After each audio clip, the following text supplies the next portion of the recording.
गोरी तै तिरमा तोरे चुमन दे गोरा गोरा गाल।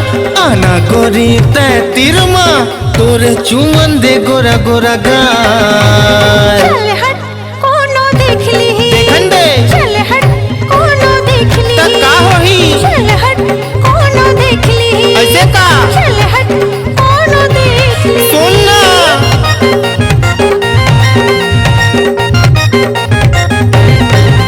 अरे चुमेला दे हूँ एके शरत माँ देखा दे फिल्म यार। अच्छा तेरा मई के श्याम ताकिज माँ ले जाबे अब के बाहर। ऐसे का चल हट कोनो देख ली देखन दे चल हट कोनो देख ली त का होही चल हट कोनो देख ली ऐसे चल हट कोनो देख ली।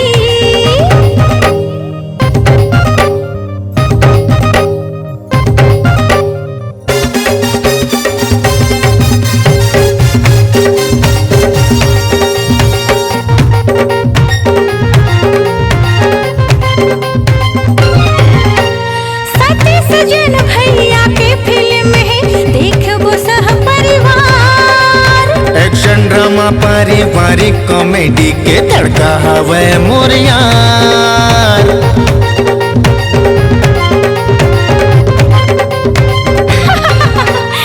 सजन पगली फंसे जबे के अपार सफलता के बाद। सतीश भैया के फिल्म चलहट कोनो देख ली है जोरदार। सतीश भैया के फिल्म चलहट कोनो देख ली है जोरदार। देखे ला जाबो मजा उड़ाबो कोना में बैठ के यार। देखे ला जाबो मजा उड़ाबो अरे कोना में बैठ के यार। चल हट कोनो देख ली देखन दे चल हट कोनो देख ली त का होई चल हट कोनो देख ली ऐसे का चल हट कोनो देख ली।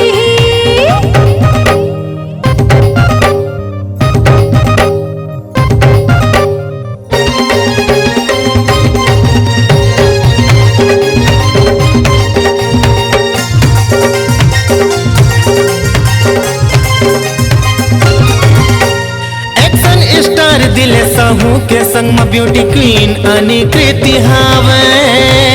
दोनों की जोड़ी सुपर हिट है सबों के मन ला भावे।